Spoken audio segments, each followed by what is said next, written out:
കാണുന്നത്. നേരത്തെ നൗഫൽ എന്ന പേരുള്ള ഒരാളുടെ വീട്ടിലിന്റെ മുറ്റത്താണ് ഈ കടുവയെ കണ്ടത്. അവിടെ നിന്ന് കുട്ടികളെ മാറ്റുകയായിരുന്നു മുതിർന്നവർ എന്നവിടെ ഒരു പ്രദേശവാസി പറയുന്നത് കണ്ടു. പോലീസുകാർ എന്തിനാണ് ഇവിടെ എത്തിയത്, ഇത്തരം കാര്യങ്ങൾ എന്തുകൊണ്ട് ശ്രദ്ധിക്കുന്നില്ല എന്നൊക്കെയുള്ള സ്വാഭാവിക പരാതികൾ അവിടെ നിന്ന് ഉയരുകയും ചെയ്യുന്നുണ്ട്. ഈ ഘട്ടത്തിൽ ഇപ്പോൾ ദൃശ്യങ്ങളിൽ കാണുന്നത് പോലെ ഈ വീടിന് സമീപത്താണ് കടുവ ഓടിപ്പോയത് എന്നാണ് ആ തേയിലത്തോട്ടത്തിൽ നിന്ന് നേരത്തെ ആ പ്രദേശവാസി നൽകിയ പ്രതികരണം.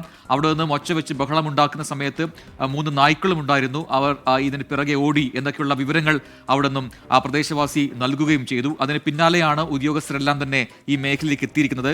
ഇതിന്റെ ഗൗരവ സ്വഭാവം എന്തെന്നാൽ ഒരു ഭാഗത്ത് ഈ ദൗത്യസംഘം ഈ കടുവയ്ക്കായി തിരച്ചിൽ നടത്തുമ്പോഴാണ് മറുഭാഗത്ത് ഈ തേയിലത്തോട്ടത്തിൽ, അതും ഈ ഇപ്പോൾ 6 മണി കഴിഞ്ഞിട്ടേ ഉള്ളൂ, ഈ സമയത്ത് പോലും ജനവാസ മേഖലയോട് ചേർന്ന് അല്ലെങ്കിൽ ജനവാസ മേഖലയിൽ തന്നെ ഈ കടുവയുടെ സാന്നിധ്യം ഉണ്ട് എന്ന പുതിയ ഞെട്ടിപ്പിക്കുന്ന വിവരം കൂടി വരുന്നത്. സുർജിത്ത് അയ്യപ്പത്ത് തുടരുന്നുണ്ട്. സുർജിത്ത്, ഇപ്പോൾ നമ്മൾ ദൃശ്യങ്ങളിൽ കണ്ടത് പോലീസുകാർ ഒരു സംഘം ആളുകൾ അവിടെ താഴേക്ക് ഇറങ്ങിപ്പോകുന്നതാണ്. അവിടെ നിന്നും ഉന്നത പോലീസ് ഉദ്യോഗസ്ഥനെത്തി അവിടെ നിന്ന് ആൾക്കാരെ മാറ്റുന്നതും കണ്ടു.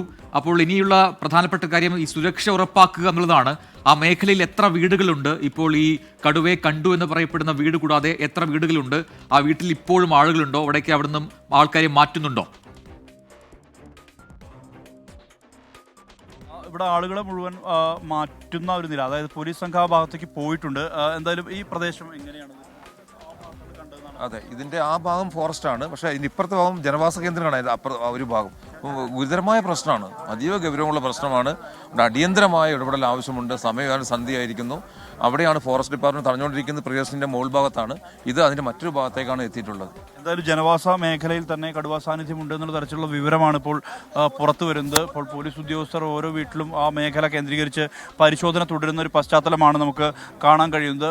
ഉദ്യോഗസ്ഥർ ആ മേഖലയിലുള്ള വീടുകൾ, അതിൻ്റെ തൊട്ടപ്പുറത്ത് വനമാണ്, മറുഭാഗം തേയിലത്തോട്ടമാണ്, ഒരു കൊല്ലിയുണ്ട് ഇതിനിടയിൽ. അതിന് അപ്പുറത്ത് ആ വീടിന് പരിസരത്തായി കടുവയെ കണ്ടു എന്നുള്ള തരത്തിലുള്ള വിവരമാണ് ഇതിനകം തന്നെ പുറത്തു വരുന്നത്. സ്വാഭാവികമായും ആ മേഖല കേന്ദ്രീകരിച്ചുള്ള ഒരു തെരച്ചിലാണ് ഇപ്പോൾ പോലീസ് നടത്തിക്കൊണ്ടിരിക്കുന്നത്. പോലീസ് എല്ലാവരോടും സുരക്ഷിത സ്ഥാനങ്ങളിലേക്ക് മാറണം എന്നുള്ള തരത്തിലുള്ള നിർദ്ദേശം നൽകിയിട്ടുണ്ട്. കാരണം ഇങ്ങനെ ഒരു ജനവാസ മേഖലയിൽ കടുവ എത്തിയിട്ടുണ്ടെങ്കിൽ സ്വാഭാവികമായും അത് സാരമായി ഇതിനെ അല്പം ഗൗരവമുള്ള കാര്യമാണ്, വളരെ ഏറെ ഗൗരവമുള്ള കാര്യമാണ് എന്നുള്ളത് കൊണ്ട് തന്നെ ഈ വനംവകുപ്പ് ഉദ്യോഗസ്ഥരും പോലീസും ചേർന്ന് ഇവിടെ ആളുകളെ മുഴുവൻ പൂർണ്ണമായും മാറ്റുന്ന നിലയാണ് നമുക്ക് കാണാൻ കഴിയുന്നത്. കാരണം തേയിലത്തോട്ടമാണിത്, അപകട സാധ്യത കൂടുതലുണ്ട്. അതുകൊണ്ട് തന്നെ ആളുകളോട് ജാഗ്രത പാലിക്കണമെന്നുൾപ്പെടെയുള്ള നിർദ്ദേശങ്ങളും നൽകുന്നുണ്ട്. അത്തരത്തിലാണ് കാര്യങ്ങൾ മുന്നോട്ട് പോയിക്കൊണ്ടിരിക്കുന്നത്. ഇവിടെ പോലീസ് കൂടുതൽ അവിടെ മാധ്യമപ്രവർത്തകർ ഉൾപ്പെടെ അവിടെ നിന്ന് പോലീസുകാർ അവിടെ നിന്ന് മാറണം എന്ന് അഭ്യർത്ഥിക്കുന്നുണ്ട്. ആ ദൃശ്യങ്ങൾ കൂടി നമുക്ക് കാണാം.